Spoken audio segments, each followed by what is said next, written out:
Assalamualaikum warahmatullahi wabarakatuh. Selamat sore, salam sejahtera untuk kita semuanya.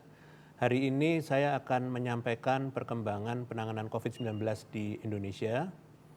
Pemerintah melalui Kementerian Dalam Negeri telah mengeluarkan instruksi Menteri Dalam Negeri nomor 58 tahun 2021 tentang PPKM di wilayah Sumatera, Nusa Tenggara, Kalimantan, Sulawesi, Maluku, dan Papua. Dalam instruksi Mendagri ini juga diatur beberapa penyesuaian yang meliputi penambahan pintu masuk untuk perjalanan internasional, untuk WNI dan WNA yang menggunakan moda transportasi pesawat, maka terdapat beberapa pintu masuk yaitu Bandara Soekarno-Hatta di Tangerang, Bandara Haji Fisabilillah di Kepulauan Riau, dan Bandara Samratulangi di Sulawesi Utara. Terkait dengan penerapan PPKM level 1 dan 2, perkantoran yang berada di zona hijau dapat beroperasi dengan ketentuan WFO 75% dan WFH 25%. Selain itu, untuk bioskop yang berlokasi di zona oranye, screening akan dilakukan dengan menggunakan aplikasi Peduli Lindungi dan hanya yang memiliki kategori hijau yang dapat masuk ke bioskop serta kapasitas maksimal penonton adalah 50%. Restoran dan kafe di dalam bioskop dapat menyediakan dine-in, delivery atau take-away dengan maksimal kapasitas dine-in 50% dan 2 orang per meja serta menyesuaikan pedoman protokol kesehatan dari Kemenparekraf dan Kementerian Kesehatan. Sedangkan untuk bioskop yang berlokasi di zona kuning dan hijau, maka screening juga dilakukan dengan menggunakan aplikasi Peduli Lindungi dan hanya yang berkategori hijau yang boleh masuk serta kapasitas maksimal penonton adalah 75%. Anak berusia kurang dari 12 tahun juga boleh masuk dengan pendampingan orang tua. Resto dan kafe di dalam bioskop juga dapat melakukan dine-in, delivery, atau take-away dengan pengaturan maksimal kapasitas dine-in adalah 50% dan 2 orang per meja, serta menyesuaikan pedoman protokol kesehatan dari Kemenparekraf dan Kemenkes. Terkait dengan level per kabupaten atau kota, maka data ini dapat diakses di dashboard Kementerian Kesehatan atau juga di instruksi Menteri Dalam Negeri. Sedangkan zonasi maka dapat diakses di dashboard Satgas. Keduanya merupakan indikator penilaian risiko daerah yang perlu diperhatikan dan saling terkait. Sementara itu, untuk pengaturan PPKM Jawa Bali saat ini masih mengacu kepada instruksi Mendagri nomor 57 tahun 2021 yang berlaku hingga tanggal 15 November 2021. Selanjutnya, pemerintah daerah harus segera menerjemahkan instruksi Mendagri ini ke dalam peraturan yang berlaku di daerahnya masing-masing agar masyarakat dapat memahami dan mematuhi kebijakan terkini. Selanjutnya, saya akan menyampaikan perkembangan COVID-19 di Indonesia pada periode tanggal 1 hingga 7 November 2021. Di minggu ini, tercatat penurunan kasus sebesar 12,2% dibandingkan minggu lalu. Penurunan ini adalah penurunan minggu ke-16 berturut-turut dari puncak kasus kedua pada bulan Juli lalu. Namun sayangnya, terdapat 5 provinsi yang mencatatkan kenaikan kasus positif tertinggi jika dibandingkan dengan minggu sebelumnya, yaitu Papua Barat naik 100 kasus, Daerah Istimewa Yogyakarta naik 77 kasus, DKI Jakarta naik 46 kasus, Sulawesi Tenggara naik 7 kasus, dan Kepulauan Bangka Belitung naik 5 kasus. Meskipun penambahan ini terbilang sedikit, namun harus dicermati karena terhitung besar apabila dibandingkan dengan provinsi lain yang tidak mengalami kenaikan kasus. Mohon kepada seluruh gubernur dari kelima provinsi yang naik di minggu ini untuk segera berkoordinasi dengan bupati dan wali kota di bawahnya untuk mengantisipasi adanya kenaikan kasus di minggu berikutnya dan terus meningkatkan pencegahan penularan COVID-19 di wilayahnya. Selanjutnya, seiring dengan menurunnya angka kasus positif, angka kematian juga terus menurun. Bahkan penurunan angka kematian di minggu ini lebih rendah dari penurunan angka kasus positif, yaitu turun 31,7%. Meski demikian, masih ada 5 provinsi yang tetap mencatatkan kenaikan angka kematian di minggu ini. 5 provinsi dengan angka kematian tertinggi adalah Sulawesi Utara naik 5 kematian, Sumatera Barat naik 3 kematian, Sulawesi Selatan naik 2 kematian, Riau naik 2 kematian, dan Kalimantan Barat naik 1 kematian. Sekali lagi, jumlah ini mungkin bisa dikatakan sangat sedikit, tidak lebih dari 5 orang meninggal dalam 1 minggu. Namun, kita harus tetap menyadari bahwa 1 nyawa pun terhitung sangat berharga. Jika tujuan kita adalah endemi COVID-19, maka kita tidak dapat menoleransi bahkan 1 kematian pun. Untuk itu, kepada gubernur dari 5 provinsi ini diharapkan untuk terus berkoordinasi dengan bupati dan wali kota di bawahnya untuk meningkatkan pelayanan pada pasien COVID-19, utamanya pada gejala sedang dan berat, tidak hanya di rumah sakit, namun juga perlu diperhatikan untuk yang melakukan isolasi mandiri. Kemudian, dalam hari ini akan saya sampaikan juga 5 provinsi dengan jumlah kasus aktif tertinggi saat ini, yaitu Jawa Tengah, ada 1.650 kasus, Papua ada 1.629 kasus, kemudian Jawa Barat ada 1.568 kasus, DKI Jakarta ada 1.536 kasus, dan Kalimantan Utara ada 738 kasus aktif. Kepada gubernur dari kelima provinsi ini, mohon diingat bahwa provinsi-provinsi ini menjadi penyumbang terbanyak kasus aktif di tingkat nasional. Sekali lagi, mohon segera berkoordinasi dengan bupati dan wali kota yang menjadi penyumbang tertinggi. Apabila ketiga indikator ini baik, kasus positif, meninggal, dan kasus aktif ini dapat segera diturunkan, maka perkembangan kasus COVID-19 di tingkat nasional akan membaik dan kita akan semakin siap menuju endemi COVID-19. Selanjutnya, saya ingin menyampaikan bahwa berdasarkan analisis 7-day moving average pada tanggal 1 sampai dengan 7 November 2021, dari data Kementerian Kesehatan melalui sistem Bersatu Lawan COVID, ternyata terdapat beberapa kabupaten kota yang mengalami tren kenaikan di Pulau Jawa, yaitu di Provinsi Banten, terdapat 2 dari 8 kabupaten kota atau 25%, yaitu Lebak dan Kota Tangerang. Kemudian di Provinsi DKI Jakarta terdapat 3 dari 6 kabupaten kota atau 50%, yaitu Jakarta Selatan, Jakarta Timur, dan Jakarta Barat. Sedangkan di Provinsi Jawa Barat terdapat 7 dari 27 kabupaten kota atau 26%, yaitu Sukabumi, Cirebon, Sumedang, Bekasi, Kota Bogor, Kota Bekasi, dan Kota Depok. Sedangkan di daerah istimewa Yogyakarta terdapat 2 dari 5 kabupaten kota atau 40%, yaitu Kulon Progo dan Bantul. Sedangkan di Jawa Tengah terdapat 10 dari 35 kabupaten kota atau 28,6%, yaitu Banjarnegara, Boyolali, Grobogan, Temanggung, Tegal, Wonosobo, Karanganyar, Blora, Kendal, dan Kota Surakarta. Dan yang terakhir, yaitu di Jawa Timur, terdapat 8 dari 38 kabupaten kota atau 21,05%, yaitu Pacitan, Banyuwangi, Madiun, Bojonegoro, Trenggalek, Mojokerto, Ngawi, dan Pamekasan.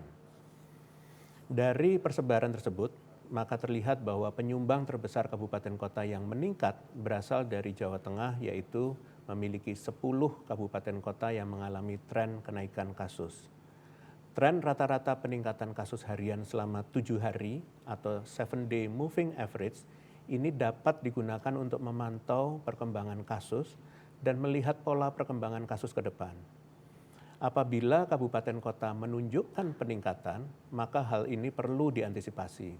Terlebih, kita akan segera memasuki periode libur Natal dan Tahun Baru. Kegiatan berkumpul yang biasanya akan semakin meningkat di periode inilah yang perlu kita antisipasi. Karena kenaikan kasus berpotensi lebih besar untuk terjadi apabila kegiatan berkerumun meningkat. Dimohon kepada seluruh bupati dan wali kota dari kabupaten kota ini untuk terus membaca menganalisis data. Bupati dan wali kota dapat menganalisis data 7-day moving average ini dengan cara membandingkan rata-rata kasus harian selama 7 hari dengan rata-rata kasus harian selama 7 hari sebelumnya. Apabila para bupati dan wali kota dapat memantau dan menganalisis data di wilayahnya masing-masing, maka sedikit saja ada tren peningkatan dapat terdeteksi dan terantisipasi dengan lebih cepat. Selanjutnya, saya akan menjelaskan apa saja yang masyarakat bisa lakukan sebagai bentuk persiapan menjelang liburan akhir tahun 2021 yang produktif dan terkendali. Sebagaimana yang kita tahu, bahwa saat ini kondisi kasus di Indonesia semakin terkendali, baik di wilayah Pulau Jawa Bali maupun non-Jawa Bali.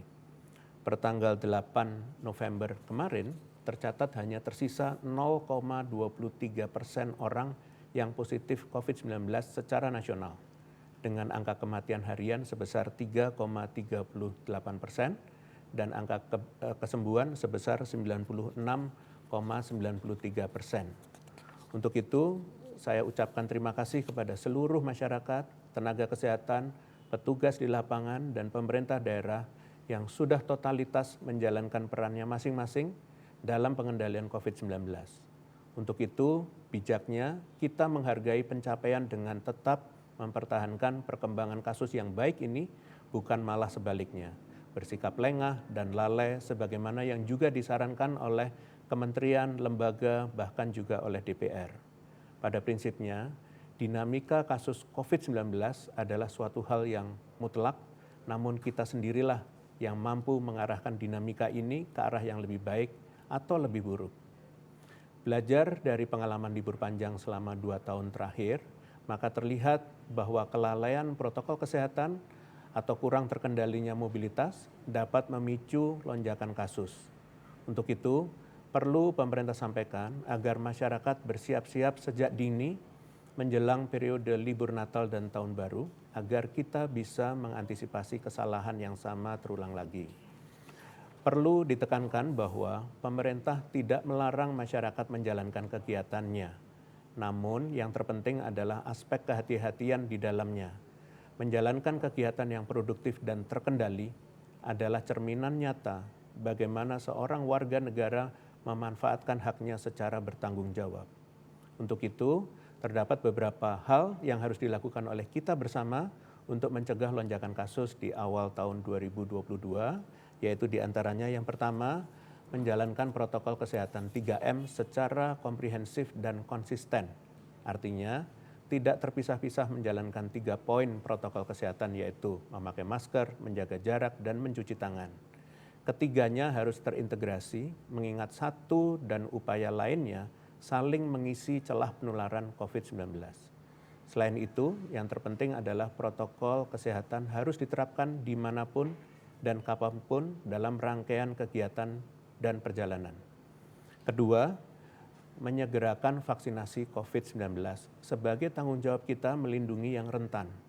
Dengan segera divaksin, orang-orang yang tidak bisa divaksin, misalnya untuk saat ini anak kurang dari 12 tahun ataupun orang dengan komplikasi kesehatan tertentu, dapat terlindungi karena menjamin lingkaran interaksi mereka dengan orang yang peluang tertularnya lebih rendah.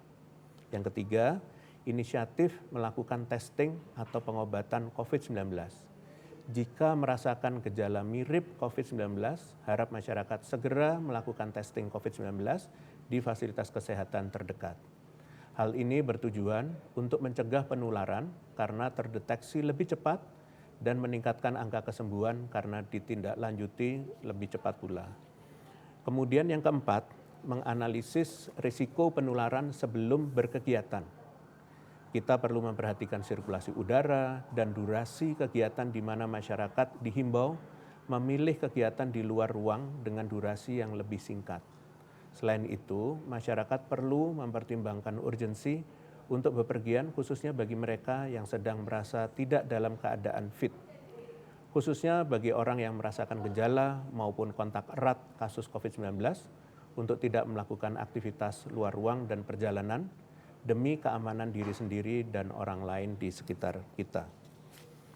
Dan yang kelima adalah mengikuti perkembangan kebijakan yang berlaku dan mematuhinya.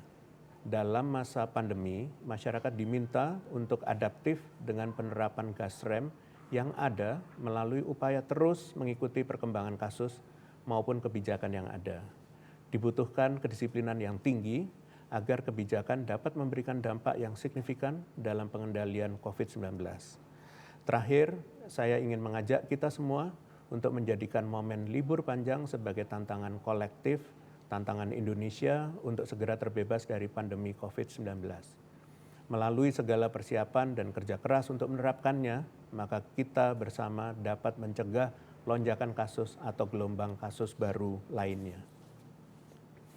Sebelum menutup konferensi pers hari ini, berikut adalah beberapa informasi tambahan terkait COVID-19 di Indonesia. Pemerintah telah dan terus mengakselerasi program vaksinasi yang dilakukan kepada masyarakat. Pertanggal 8 November 2021, sudah sebanyak 125,4 juta masyarakat atau 60,24% yang telah menerima vaksin dosis pertama.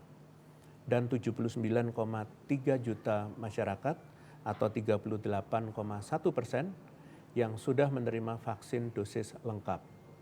Untuk terus mendukung upaya vaksinasi nasional, Badan POM telah mengeluarkan Emergency Use Authorization untuk vaksin Sinovac bagi anak usia 6 sampai dengan 11 tahun.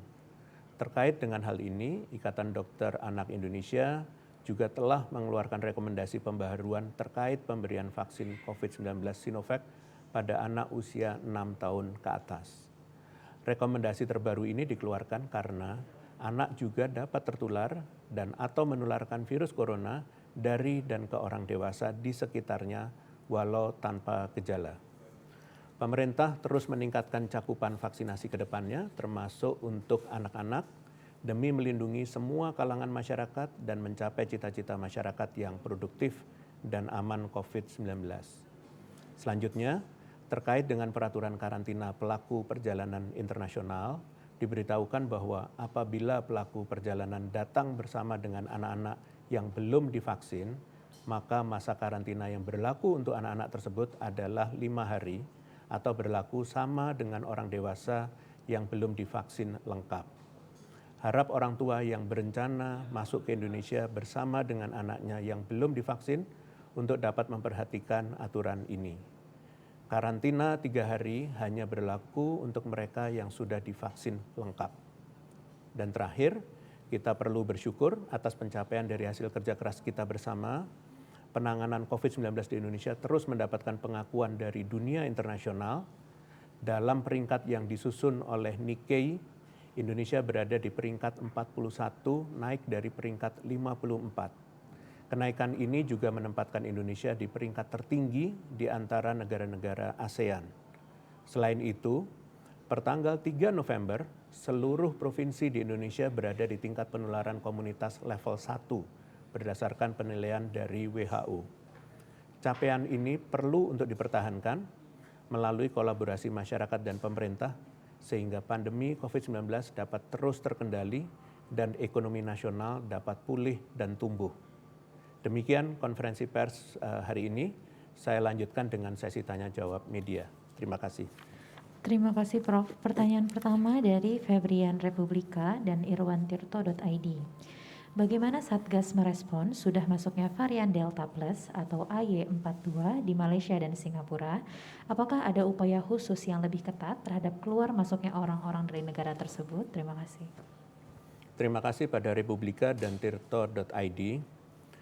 Upaya yang pemerintah lakukan untuk mencegah importasi kasus ialah menerapkan screening kesehatan berlapis. Mekanismenya telah diatur dalam Surat Edaran Satgas nomor 20 tahun 2021 beserta adendumnya dengan rincian tahapan. Yang pertama, pemeriksaan persyaratan dan screening kesehatan dasar di pintu kedatangan. Kemudian yang kedua adalah melakukan entry test atau tes ulang setelah kedatangan di pintu masuk. Dan yang ketiga adalah melakukan kewajiban karantina yang durasinya dibedakan antara yang sudah divaksin lengkap selama 3 hari dan yang belum divaksin lengkap selama 5 hari. Dan yang keempat, melakukan exit test atau tes ulang kedua setelah kedatangan. Bagi pelaku perjalanan yang wajib karantina 3 hari, maka tes ulang ini dilakukan di hari ketiga, sedangkan untuk yang wajib melakukan karantina 5 hari, maka exit test di hari keempat. Sebelum boleh melanjutkan perjalanan jika hasil kedua tes ulang sebelumnya dinyatakan negatif. Perlu ditekankan bahwa pelaku perjalanan hanya boleh meninggalkan fasilitas karantina jika hasil tes PCR sudah keluar. Sampai dengan hari ini, rata-rata kecepatan hasil exit test keluar sekitar 6-12 jam setelah spesimen diambil.